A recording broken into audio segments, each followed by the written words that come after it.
ancient Mesopotamia, the land where the first cities rose from dust, where the first laws were carved in clay, and where the oldest demons were born. Among them was one who towered above all others, a creature with the face of a lion, eyes of fire, and wings carved from nightmares. His breath carried sickness. His presence brought famine. His name was Pazuzu, and those who heard his voice in the night could only pray he passed them by. Today we'll uncover the legend of one of the strangest and most terrifying demons of the ancient world, a spirit that brought death and chaos, yet was also worshipped as a protector. Pazuzu wasn't just a monster. He was the demon of the southwest winds, the winds that carried both plague and salvation. The earliest traces of Pazuzu come from Assyria and Babylon. Figurines of him were found in homes, temples, even tombs. For centuries, archaeologists have asked, why would anyone invite a demon into their home?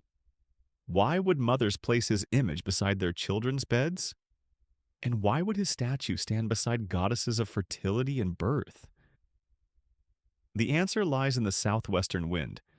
In Mesopotamia, it brought scorching heat, sandstorms, and deadly epidemics. Pazuzu ruled this wind, and people believed that only the Lord of Evil could restrain something even worse. Pazuzu's form combined everything ancient people feared: a roaring lion's face, a human body twisted in agony, talons of an eagle, a scorpion's tail, and the wings of a vulture. His skin cracked like dried clay. His mouth hung open, as if the wind of death forever poured from his throat. He walked hunched, burdened by curses. His gaze, they said, could make grown men collapse in terror. A faint rattling sound, breath moving through bone. One legend tells of a young woman named Talitu who lived near the borders of Babylon.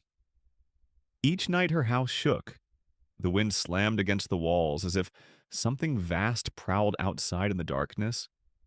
Her children fell ill. The water turned murky.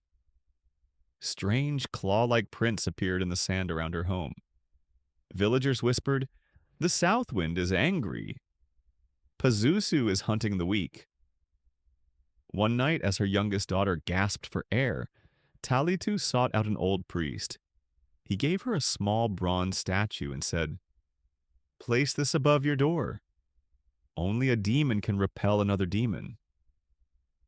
That night the storm returned. The wind roared like a beast, sand scraping the walls like claws.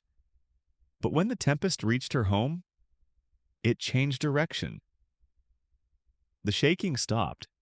The child's breathing steadied. By dawn, the only trace of the storm was the scorched sand around her doorway, as if something powerful had stood guard through the night. Modern historians believe the cult of Pazuzu was born from fear. Fear of disease, hunger, and the unpredictable desert winds. By giving those terrors a face, ancient people could grasp the chaos that ruled their world. And by calling upon him, they felt they could control the uncontrollable. His amulets were worn by pregnant women. His statues guarded doorways. Paradoxically, the most frightening demon of the ancient world became a protector, a shield against unseen forces. Centuries passed. Temples collapsed. Empires turned to dust. Yet the statues of Pazuzu remain. Archaeologists still find them buried in the sand, with hollow eyes and mouths frozen in a silent scream. Some say that on hot summer nights, if you place a Pazuzu figurine near an open window, you can hear a faint whisper, carried on the wind, a warning or a promise. Tell me in the comments, would you dare keep the statue of Pazuzu in your home?